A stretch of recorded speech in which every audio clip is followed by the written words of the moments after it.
स्वागत है आपका इंडिया न्यूज़ 20 में। मैं हूं आपके साथ महिमा सक्सेना। आइए बात करते हैं उत्तराखंड की कुछ खास खबरों की। उत्तराखंड के नैनीताल में अतिक्रमण को लेकर कांग्रेस और बीजेपी में जवानी जंग। हल्द्वानी में अतिक्रमण को लेकर सियासत हुई तेज। अतिक्रमण के नाम पर आजकल हल्द्वानी में अनावश्यक रूप से आम और खास हर किसी को परेशान किया जा रहा है, वो निंदनीय है। अतिक्रमण रोकना नगर निगम का मुख्य कार्य होता है, इसके बाद भी अतिक्रमण होना नगर निगम की असफल कार्य प्रणाली का जीवंत उदाहरण है। नगर निगम द्वारा अवैध निर्माण को संरक्षण देकर पहले तो अतिक्रमण करवाया जाता है, फिर किसी दबाव में आकर उक्त अतिक्रमण को हटाने के लिए तोड़फोड़ करके उन लोगों को बेरोजगार किया जाता है जिन लोगों से पहले अवैध रूप से रुपए लेकर अवैध निर्माण करवाया होता है। नगर निगम द्वारा किसी व्यक्ति या परिवार के साथ इस प्रकार का कृत्य अमानवीय है। वहीं नगर निगम के मेयर डॉक्टर जोगेंद्र पाल ने कहा कि हल्द्वानी के विधायक जिस तरह से बयान दे रहे हैं उनके खिलाफ भी हाई कोर्ट में याचिका दायर की गई है। नैनीताल संवाददाता संजीव सिंह की रिपोर्ट। हार का भुगला कर बदला ले रही है, गरीबों के साथ अत्याचार कर रही है, उनका अतिक्रमण को हटा रही है, इसमें क्या कहना आपका? देखिए, अतिक्रमणकारी कोई भी हो, अगर अतिक्रमण से शहरवासियों को असुविधा होती है तो अतिक्रमण को चिन्हित करके उसको हटाना ये प्रशासनिक व्यवस्थाओं में आता है, नगर निगम के दायित्व में आता है।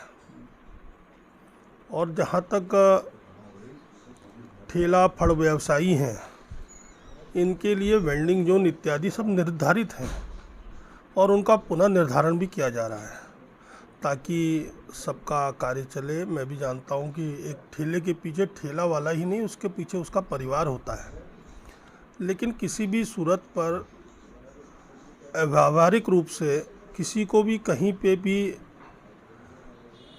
रेडी फल लगाना के साथ साथ वहाँ पर उसको स्थायी स्ट्रक्चर बनाने की अनुमति नहीं दी जा सकती है।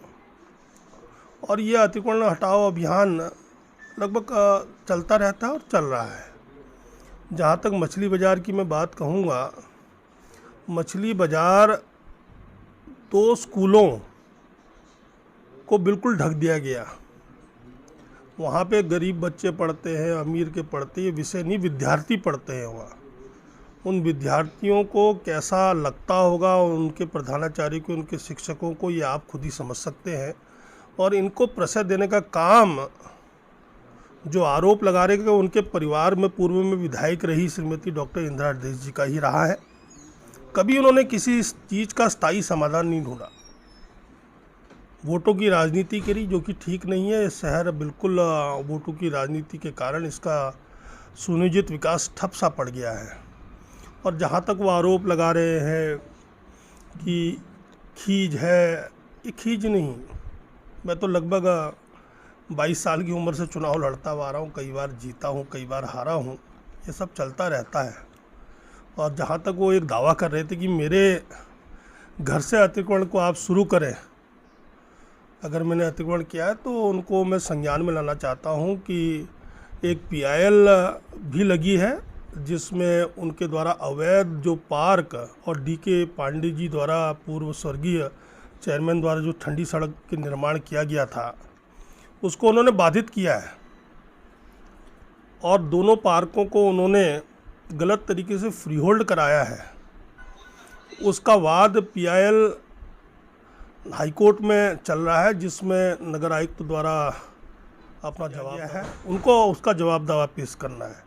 तो जहाँ तक इतनी विषय कह रहे हैं कि मेरे घर को नापो और ये करो, तो मैं उनसे आग्रह करता हूँ कि अपना जवाब दावा हाई कोर्ट में सम्मिलित करें, वहाँ पे दे, और उसके बाद उसके निस्तारण के बाद पता चलेगा कि आप अतिक्रमणकारी हैं या नहीं। वर्तमान में आरोप लगा रहे हैं कि मतलब अतिक्रमण कांग्रेस ने भी किया है, कुछ आपके लिए कोर्ट में दायर की गई है, उसकी भी जांच की जा रही है। नहीं, बिल्कुल अवश्य एक बारी थोड़ी ना हुई है। मुझे याद है जब माता जी पहली बारी मंत्री बनी थी सरकार में, तब भी यहाँ पे कई बारी ऐसे आरोप लगाए गए और सारे आरोपों में बिल्कुल साफ, बिल्कुल पाक साफ है, कोई दिक्कत नहीं है। हाई कोर्ट या सुप्रीम कोर्ट में लगाए, जो हमारा जो भी 1-1 इंच भूमि अगर हमारी है वो फ्री होल्ड है, लीगली फ्री होल्ड है और रजिस्टर्ड भूमि है। कहीं पे भी अतिक्रमण आधा इंच का भी नहीं है। और यह मेयर साहब को मैं समझ सकता हूँ, बच्चे के हाथ से खिलौना छीन लिया तो वो घर में तोड़ फोड़ तबाही मचा रहा है। तो मैं उनसे अपनी सद्भावना व्यक्त करना चाहता हूँ, साधुवाद देता हूँ उनको। और मेरी यही आशा है, देखिए जो गरीबों पे उत्पीड़न हो रहा है और अन्याय हो रहा है, मेरी आवाज़ उसके खिलाफ।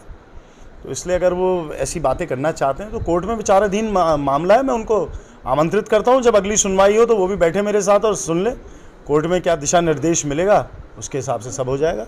न्यायालय पे तो सबको भरोसा है और न्याय पे सबको भरोसा है, तो न्याय संगत कार्रवाई होगी।